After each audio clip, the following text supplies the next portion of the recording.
ಎಲ್ಲರಿಗೂ ನಮಸ್ಕಾರ. ಇವತ್ತಿನ ರೆಸಿಪಿ ರವೆ ಉಂಡೆ ಮಾಡ್ತಾಯಿದ್ದೀನಿ. ನಾನು ತುಂಬ ಸುಲಭವಾಗಿ ಮಾಡ್ಕೋಬೋದಾದ ರವೆ ಉಂಡೆ ತುಂಬ ಚೆನ್ನಾಗಿರುತ್ತೆ. ನೀವು ಒಮ್ಮೆ ಟ್ರೈ ಮಾಡಿ. ತುಂಬ ಸಾಫ್ಟಾಗಿ ತುಂಬ ಸ್ಮೂತಾಗಿರೋಂಥ ನಾನು ರವೆ ಉಂಡೆ ರೆಸಿಪಿನ ನಾನು ಮಾಡ್ತಾಯಿದ್ದೀನಿ. ನೀವು ಒಮ್ಮೆ ಟ್ರೈ ಮಾಡಿ, ತುಂಬ ಚೆನ್ನಾಗಿರುತ್ತೆ. ತುಂಬ ಸುಲಭವಾಗಿ ಮಾಡ್ಕೋಬೋದು ರವೆ ಉಂಡೆನ.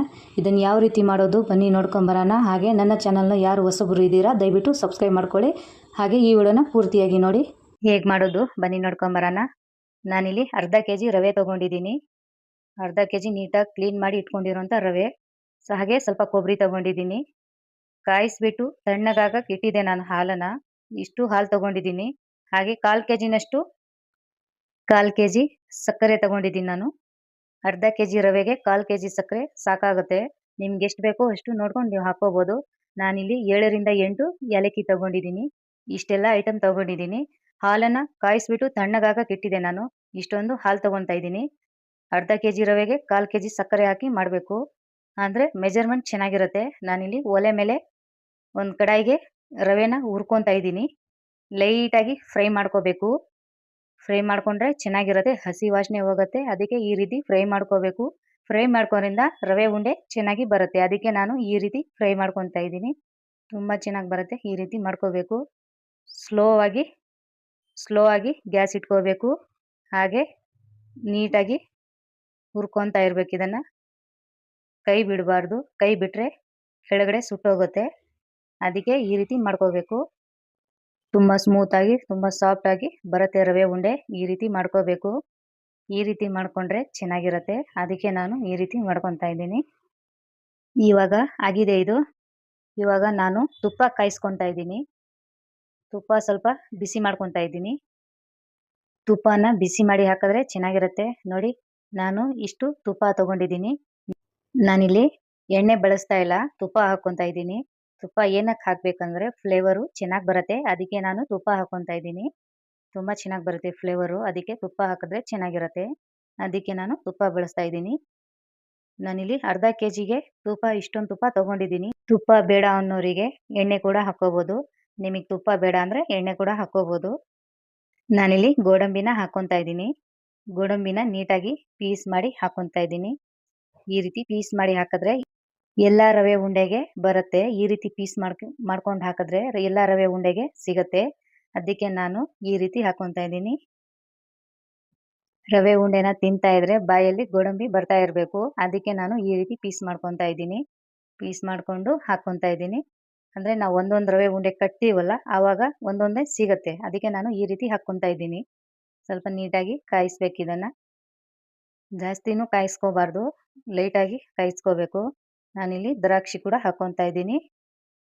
ದ್ರಾಕ್ಷಿ ಗೋಡಂಬಿ ಹಾಕಿದ್ರೆ ಚೆನ್ನಾಗಿರುತ್ತೆ. ಅದಕ್ಕೆ ನಾನು ದ್ರಾಕ್ಷಿ ಗೋಡಂಬಿ ಹಾಕ್ಕೊತಾ ಇದ್ದೀನಿ. ತುಪ್ಪದಲ್ಲೇ ಗೋಡಂಬಿ ದ್ರಾಕ್ಷಿನ ಫ್ರೈ ಮಾಡಿ ಹಾಕಿದ್ರೆ ಚೆನ್ನಾಗಿರುತ್ತೆ. ಅದಕ್ಕೆ ನಾನು ಈ ರೀತಿ ಹಾಕ್ಕೊತಾ ಇದ್ದೀನಿ. ಜಾಸ್ತಿನೂ ಫ್ರೈ ಮಾಡಬಾರ್ದು, ಲೈಟಾಗಿ ಫ್ರೈ ಮಾಡ್ಕೋಬೇಕು. ಇದನ್ನು ಈ ರೀತಿ ಫ್ರೈ ಮಾಡ್ಕೋಬೇಕು. ಇವಾಗ ಆಗಿದೆ ಇದು. ಈ ರೀತಿ ಮಾಡ್ಕೋಬೇಕು. ತುಪ್ಪದಲ್ಲೇ ಈ ರೀತಿ ಫ್ರೈ ಮಾಡ್ಕೋಬೇಕು. ಇದನ್ನು ಇವಾಗ ಆಗಿದೆ ಇದು. ತೆಗೆದ್ಬಿಡೋಣ. ಸ್ಟವ್ ಆಫ್ ಮಾಡಿ ತೆಗೆದ್ಬಿಡೋಣ. ಸ್ವಲ್ಪ ಹೊತ್ತು ತಣ್ಣಗಾಗಕ್ಕೆ ಇಡೋಣ.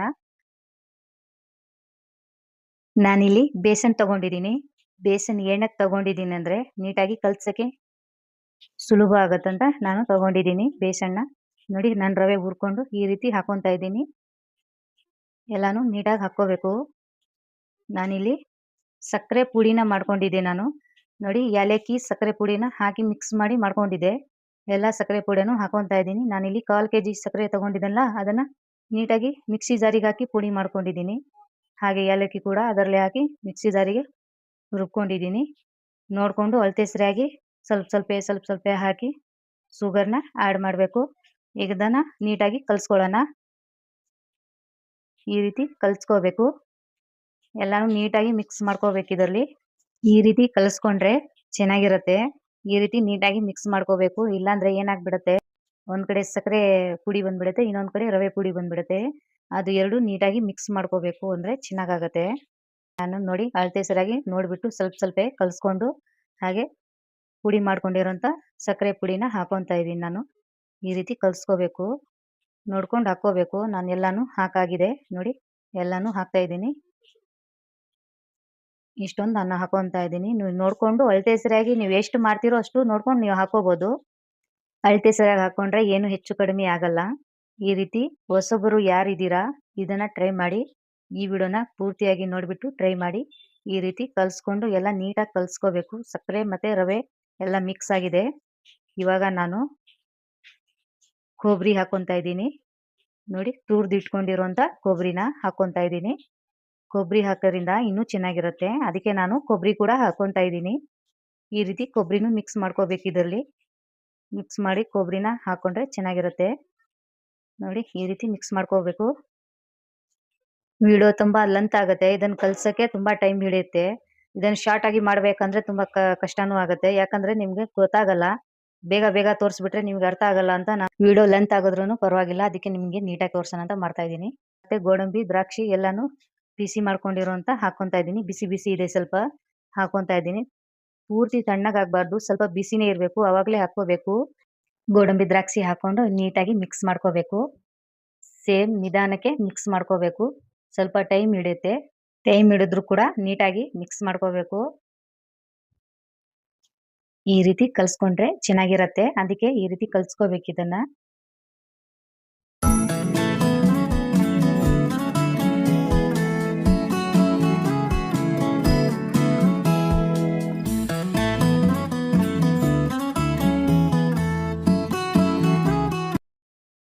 ಈ ರೀತಿ ಕಲ್ಸಾಗಿದೆ ಇದನ್ನ. ಇವಾಗ ಹಾಲು ಹಾಕೊಂತಾ ಇದ್ದೀನಿ ನಾನು. ನೋಡಿ ಬಿಸಿ ಮಾಡಿ ತಣ್ಣಗಾಗಕ್ಕೆ ಇಟ್ಟಿದ್ದೆ ನಾನು ಹಾಲನ್ನ. ಹಾಕೊಂತಾ ಇದ್ದೀನಿ. ಗಟ್ಟಿ ಹಾಲು, ನೀರು ಹಾಕೊಂಡಿಲ್ಲ ಅದರಲ್ಲಿ. ಗಟ್ಟಿ ಹಾಲು ಹಾಕೊಂತಾ ಇದ್ದೀನಿ. ಕೆಲವೊಬ್ರು ಹೇಳ್ತಾರೆ ಹಾಲು ಹಾಕೊಂಡ್ರೆ ಬಹಳ ದಿವಸ ಇಡಕ್ಕಾಗಲ್ಲ ರವೆ ಉಂಡೆನ ಅಂತ ಹೇಳ್ತಾರೆ.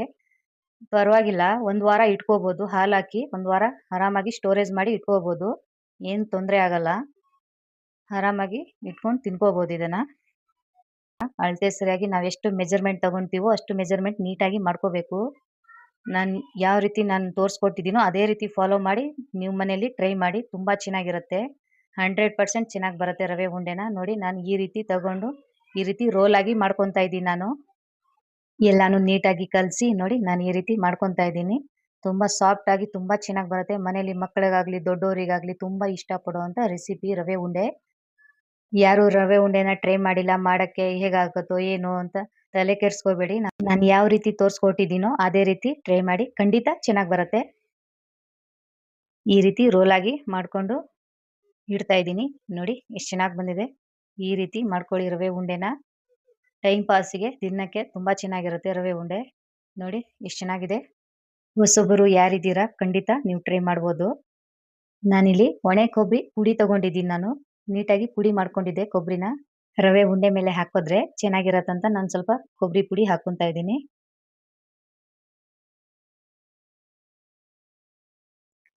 ಎಷ್ಟು ಚೆನ್ನಾಗಿದೆ ನೋಡಿ.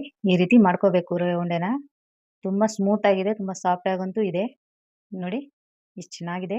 ಈ ರೀತಿ ಪರ್ಫೆಕ್ಟ್ ಆಗಿ ಬಂದಿದೆ ರವೆ ಉಂಡೆ. ಈ ರೀತಿ ಬರಬೇಕು. ನಾನು ಹೇಗೆ ಹೇಳಿದ್ದೀನೋ ಅದೇ ರೀತಿ ಫಾಲೋ ಮಾಡಿ. ನೀವು ಕೂಡ ತುಂಬ ಚೆನ್ನಾಗಿ ಬಂದಿದೆ. ಈ ರೀತಿ ಪರ್ಫೆಕ್ಟ್ ಆಗಿ ಮಾಡ್ಕೋಬಹುದು. ಹಾಗೆ ಈ ವಿಡಿಯೋ ನಿಮಗೆ ಇಷ್ಟ ಆಗಿದೆ ಅಂತ ನಾನು ಅನ್ಕೊಂತೀನಿ. ಹಾಗೆ ಈ ವಿಡಿಯೋನ ಫಸ್ಟ್ ಟೈಮ್ ಯಾರ್ಯಾರು ನೋಡ್ತಾ ಇದ್ದೀರಾ ಪ್ಲೀಸ್ ಸಬ್ಸ್ಕ್ರೈಬ್ ಮಾಡ್ಕೊಳ್ಳಿ. ಹಾಗೆ ಸಪೋರ್ಟ್ ಮಾಡಿ. ಈ ವಿಡಿಯೋ ನಿಮಗೆ ಖಂಡಿತ ನಿಮಗೆ ಇಷ್ಟ ಆಗಿದೆ ಅಂತ ನಾನು ಅನ್ಕೊಂತೀನಿ. ಈ ವಿಡಿಯೋ ನಿಮಗೆ ಇಷ್ಟ ಆದರೆ ಸಬ್ಸ್ಕ್ರೈಬ್ ಮಾಡಿ, ಹಾಗೆ ಕಮೆಂಟ್ ಮಾಡಿ, ಶೇರ್ ಮಾಡಿ, ಲೈಕ್ ಮಾಡಿ, ಹಾಗೆ ಕಮೆಂಟ್ ಬಾಕ್ಸಲ್ಲಿ ತಿಳಿಸಿ. ಹಾಗೆ ನಿಮ್ಮ ಸಪೋರ್ಟ್ ಹೀಗೆ ಇರಲಿ. ಈ ರೆಸಿಪಿನ ಕೊನೆ ತನಕ ನೋಡಿದ್ದಕ್ಕೆ ಥ್ಯಾಂಕ್ ಯು ಫಾರ್ ವಾಚಿಂಗ್.